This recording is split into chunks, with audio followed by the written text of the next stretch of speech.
on va étudier un circuit RLC forcé et dans cette expérience, on va s'intéresser au déphasage entre le générateur, c'est-à-dire entre la tension délivrée par le GBF U de T et la bobine UB de T.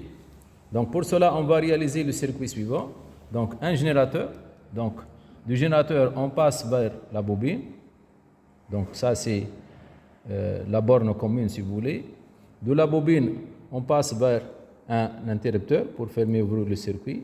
De l'interrupteur, on passe vers un condensateur de capacité C est égal à 1 microfarad.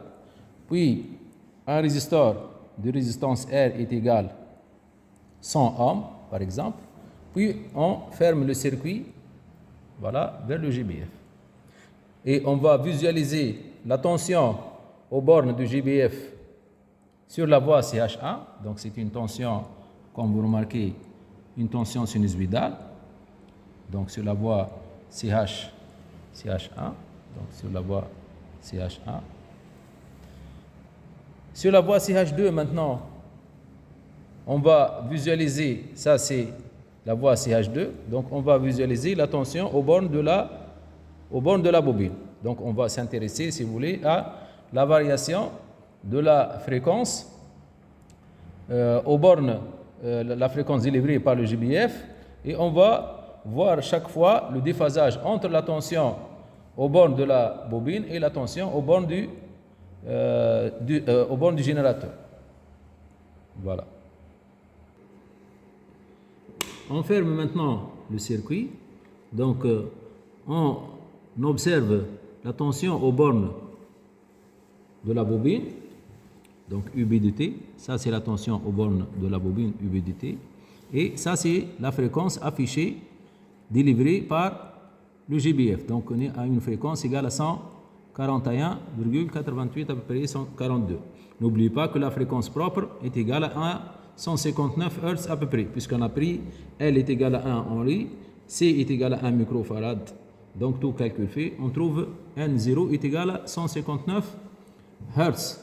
Rappelons que N0 est égal à 1 sur 2pi racine de LC. Maintenant, je vais augmenter la fréquence à partir de cette valeur-là. Tout d'abord, vous remarquez très bien que la tension UB de T est en avance de phase par rapport à la tension délivrée par le générateur. Donc UB de T passe par son maximum avant la tension U de T. Donc UB de T est en avance de phase. Maintenant, on va augmenter la fréquence et on va essayer de voir si ce déphasage va changer lorsqu'on change la fréquence ou non. Donc j'augmente la fréquence. Donc la fréquence augmente, on est à 150. Donc vous avez la tension aux bornes de la bobine qui est toujours en avance de phase. Donc j'augmente la fréquence. Donc là, on est proche de la fréquence propre, si vous voulez, la fréquence de résonance, N0 159. Donc là, on est à une fréquence presque égale à 159.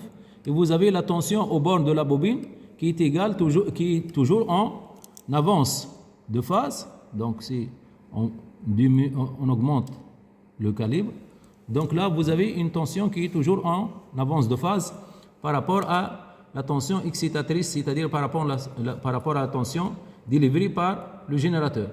J'augmente la fréquence, donc là on est à la fréquence propre et vous avez UB toujours en avance de phase. J'augmente, je dépasse maintenant la fréquence propre, voilà, N supérieur à N0 maintenant, et vous avez UB qui est toujours en avance de phase. Donc on peut conclure que quelle que soit la fréquence délivrée par le générateur, la tension aux bornes de la bobine est toujours en avance de phase par rapport à la tension excitatrice. Et à la résonance d'intensité, vous remarquez très bien que UB max passe par un maximum. Voilà. Merci pour votre attention.